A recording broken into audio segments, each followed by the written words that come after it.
Well, Donald Trump is not Vladimir Putin's only friend in America right now. As a noted conspiracy theorist and vocal critic of U.S. support to Ukraine, Tucker Carlson is already well known as a bit of a Kremlin mouthpiece.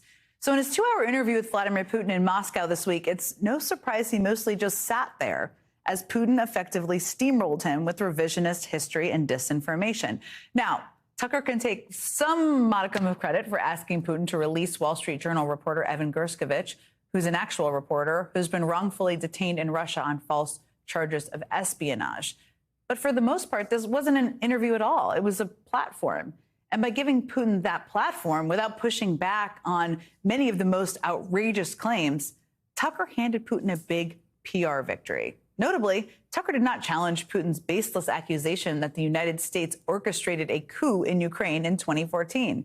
He was also silent when Putin made the obviously false historical claim that Poland, not Nazi Germany, was responsible for starting World War II. At the same time, Tucker never called Putin's unprovoked attack on Ukraine an invasion. He never asked about Russian atrocities or the targeting of civilian infrastructure. He never asked about Putin's political crackdowns or Russia's rigged elections or his assault on democratic institutions around the world. In fact, Tucker later said he thought Putin, a war criminal, was sincere in justifying his claims of Ukrainian territory. The thing is, Tucker might be useful to Putin, but he's no idiot at all. I mean, deep down, he must know that his public admiration of a Russian autocrat is a bit disingenuous and opportunistic. That's because Tucker used to express a whole lot of skepticism when it came to Putin and Russia. And he did so when he was on this very network.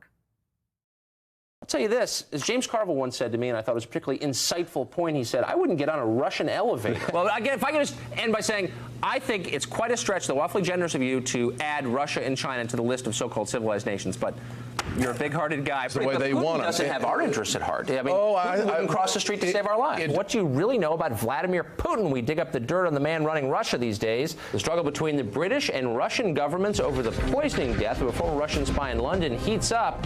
Why are the Russians refusing to cooperate in the investigation? Do they have something to hide? Of course they do. Back then, Tucker also referred to Putin as a dictator and repeatedly slammed Russia for helping Iran's nuclear program. So while Tucker says he doesn't doubt Putin's sincerity, we certainly have reason to doubt his.